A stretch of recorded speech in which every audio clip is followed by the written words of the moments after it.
Welcome to another WARCRY battle report here on the channel. Today I am for once not playing, which means I can hold the camera a lot more steady, as to give you much less of an epileptic journey, which should be a good experience for all of us. In this battle report, my good friend Eric and my good friend Dennis are going up against each other. Eric is sporting the Cruel Boys MONSTA-KILLAZ warband, while Dennis has brought a custom array of Skaven-y goodness. Let's first take a look at the Skaven abilities and reactions. And I do believe it's mostly the Warp Lightning for a double, along with Crack the Whip double, and the Musk of Fear reaction here that comes into play most of these. His leader tonight is the Arch Warlock with 18 wounds, 4 toughness, 2 range on 3 dice, 5 strength and 2/4 damage. He is also bringing this bad boy, a Storm Fiend with Grinder Fists, who sports no less than 35 wounds with 5 toughness. His attack reads 1 range, 4 dice, 5 strength, 4/8 damage. So yeah, he hits like a truck and can take a ton of damage. And to utilize this beast's full potential, the Master Molder is here to crack the whip and goad the Storm Fiend into an out-of-sequence attack for a double. He is 18 wounds and 3 toughness, and since he's just there to babysit the Storm Fiend, his offensive capabilities are both too lackluster and too uninteresting to mention here. He is also bringing a Warp Fire Thrower on 12 wounds, 3 toughness, range 8 on 3 dice, 4 strength, 1/4, so potentially some spike damage there on the crit, but it's very killable obviously with only 12 wounds and 3 toughness. And to round off the team, he is bringing 4 Storm Vermin with rusty halberds and shields for 10 wounds each, 5 toughness though, so they are quite tanky, 2 range 2 attacks on 3 strength, and yeah, all the Skaven except the big one sports 6 move, while the Storm Fiend then is only on 5. Over to the MONSTA-KILLAZ. Leading them are the Beast Knob on 25 wounds, 4 toughness, 1 range, 4 dice, with strength 5, 3/5, so quite a decent stat line there, and a ranged option as well with range 8, 2 dice, strength 4, 2/4. We have the Neck Slickers with Harpoons on 16 wounds each, and 3 toughness with a 3 range, 2 dice, 4 strength attack for 2/5, so nasty crits there, and they can also opt to throw the harpoons for the exact same profile. I do believe he also has the Hacker variant in here with an extra dice and strength, but with a less nasty crit for only 4 and without the ranged option to boot. We also have the Baller Boys there with the drums on 15 wounds, 3 toughness, 1 range, 4 dice on 4 strength, 2/3. Also in this motley crew are 2 monkeys, the Gnarlwood Howlers, who are beautiful scalps, and they are 18 wounds each on toughness 3. They're also quite fast with Skaven-like 6 movement, while the other Cruel Boys only sport 4 each. Their attack is range 1, 5 dice with strength 3 for 2/4 damage. And bringing up the rear here is the cutest of the bunch, the Clutch Grot, holding on to his egg for King Country. He has a measly 6 wounds though, but toughness 4. And yeah, he's mostly there as a mascot, honestly. Let's check out the Cruel Boys abilities as well, where the Cruel Taunt and the Cruel Trap reaction will be the most prominent features here for sure. The Cruel Taunt reduces damage from an enemy fight at a range equal to the value of the double. And that reduces damage with 2 for each hit and critical hit, unless that fighter targets the one doing the ability. And the Cruel Trap reaction reacts to an enemy's move to potentially stop them in their tracks, hindering further moves in the round. So with that, let's check out tonight's victory condition. And this victory condition is from the all-new Pyre and Flood box. And in this one, the attacker, and that is the Skaven, they pick 3 enemy fighters that are carrying treasure, and if at the end, after the 4th battle round ends, the attacking force is carrying 2 or more treasures, they win, otherwise the defender, the MONSTA-KILLAZ, wins. So the deployment also from the same box is Scouting Mishap, with only the daggers from the 2 respective teams present from the start. In this case, 2 Neck Slickers, I believe, and the Cruel Boy leader, and for the Skaven, the Storm Vermin, the Master Molder, and the Arch Warlock. Our twist tonight is Slick Rocks, meaning that every move action that ends on the battlefield floor leads to that fighter suffering impact damage. So worst case scenario, if you double move and roll 2 6s on that impact chart, you suffer no less than 6 damage from the twist alone. Ouch. So let's head into battle. And the Cruel Boy starts with sneakily doing a wait action on the next licker down at the opening there in the ruins to preserve a reaction maybe, let's see. Then it is time for the Storm Fiend to barge forward.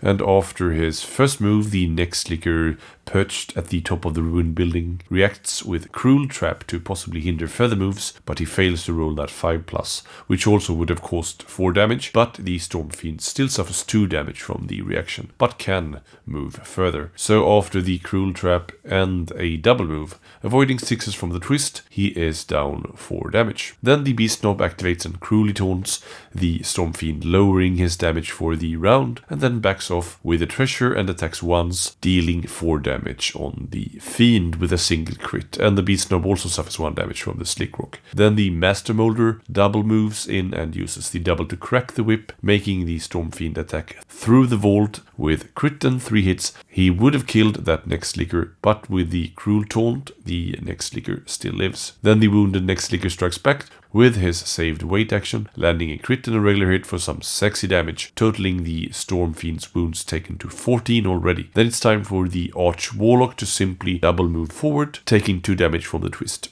In Eric's last activation, the harpooned next licker further injures the Storm Fiend with another nasty crit for 5 damage.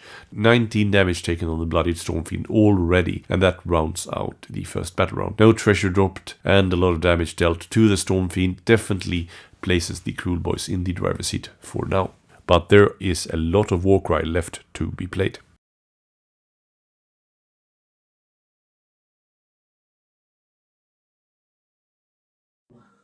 Olof of Doom. And with battle round 2, the rest of the teams arrive, so a ton of storm vermins, as well as a warp fire thrower for the SKAVEN detachment. And for the MONSTA-KILLAZ, it's a monkey business and drum time, with a side order of Clutchagrot. Dennis has initiative, and before suffering further debuffs to his damage output, the Master Molder activates to do his whip crackling, forcing the Storm Fiend to attack. And even with the subpar rolling, he still manages to finish off the wounded next licker. Then the Master Molder feels safe behind his big brute and simply waits out his activation. The Beast Knob continues with his tricks, cruelly taunting, and then double moves back with the treasure. Here is a slight rules error though, where Eric uses the rush ability in the same activation as he cruelly taunts. One may only use 1 ability per activation. The Beast Knob then suffers 2 damage from the double move. Then one of the Storm Vermins double moves onto the treasure, but without any actions left, he can simply drool over the shinies and not yet pick it up. Here we see the first 6 roll as well on the twist, and the Storm Vermin suffers a total of 4 damage. And then the Storm Fiend activates to crushingly charge, trying to bodge himself into the enemy leader. After his first move, however, the devious Clutchagrot tries to cruel trap him, fails, but he still suffers 2 damage from the reaction, but is able to finish his double move within 1 inch of the enemy leader, dealing 6 damage with that triple with a value of 6, taking the Cruel Boy up to 9 wounds taken. Sadly for the Storm Fiend though, he suffers 4 damage yet again from the twist over those 2 moves, and with the reaction from Mr. Eggholder, that's 6 wounds taken, bringing him up to 25 wounds taken out of 35. That twist is rather nasty. Then the next licker with Bonehacker moves in, taking 3 damage from the twist, but hitting the Storm Fiend thrice for 6 damage total. That's one very, very wounded brute. Then the Warp Fire Thrower double moves up, but sadly also triggers the critical impact hit from one of those moves. Then it is monkey business, with one of them moving into melee with the bloodied Storm Fiend, but suffering 4 wounds from yet another critical impact hit. Then the Storm Vermin double moves in as well next to the Warp Fire Thrower, trying to close in on them pesky treasure holders. This time though suffering only 2 from the double move. The other monkey moves in next to the Storm Vermin. In fact, the monkey is only there to lock the SKAVEN up, as the monkey himself, being a beast and all, can in fact not carry treasure at all. Then another Storm Vermin moves in, but no further critical impact hits, at least this time. Then one of the musicians double moves as well, but only suffers 2 from the twist over the 2 moves. And then Dennis' last Storm Vermin moves into center field as well, yet again suffering 4 from the twist. Lastly, for the Cruel Boys, the mascot Clutchagrot moves in as well, suffering 1 from the twist, having only 1 activation after having done the reaction versus the Stormfiend earlier. Finishing off the round is the Arch Warlock, who moves 1 time, and then with his range 2 attacks, hits the Clutchagrot twice for 4 damage total, leaving him alive with 1 wound after that Slick Rock damage as well. And that finishes off round 2. For round 3, the Beast Snob starts with a maybe redundant onslaught to bring down the Stormfiend, and with 2 hits and a crit he goes to rat hell, I guess. Then the Warpfire Thrower moves 1 time, but triggers the crit from the twist and then fires onto the Harpoon Mister nearby, but only lands 2 regular hits for a measly 2 damage. Then the Monkey over at the objective kills off a Storm Vermin over 10 dice, needing 5s versus the heavily armored Storm Vermin. But another Storm Vermin picks up the treasure and then disengages from the Monkey. This is a rules breach though, but on the other hand, it's good to showcase the restrictions of the carry treasure rule there.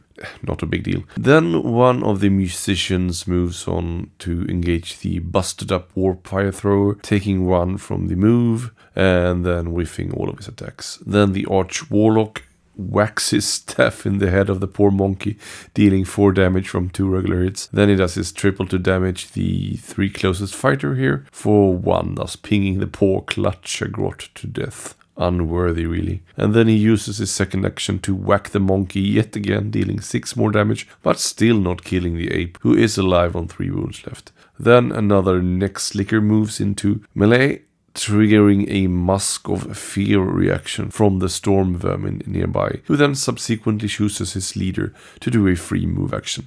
Sadly, for the Arch Warlock, that move does indeed cause 3 wounds from the twist. Then the Neck Slicker uses his second action to onslaught the poor Storm Vermin, who tried to take 1 from the team and save his leader. He dies horribly for his act of bravery. Then the Master Molder tases the monkey through the doorway, but with only 1 damage, that monkey still somehow is alive. Then the Warpfire Thrower finally perishes, and the Storm Vermin takes his spot trying to whack the Holler once after a move after suffering 1 from the twist, and he whiffs both of his attacks. Then one of the monkeys tries to chase down the treasure, taking 1 damage from the twist, but then brutally kills the Storm Vermin with 2 crits, and that finishes off round 3. In round 4, the Arch Warlock takes the lead with more monkey whack-a-mole, hitting 5 times, totally over 2 actions for a total of 10 damage, but also that monkey survives some hefty onslaught.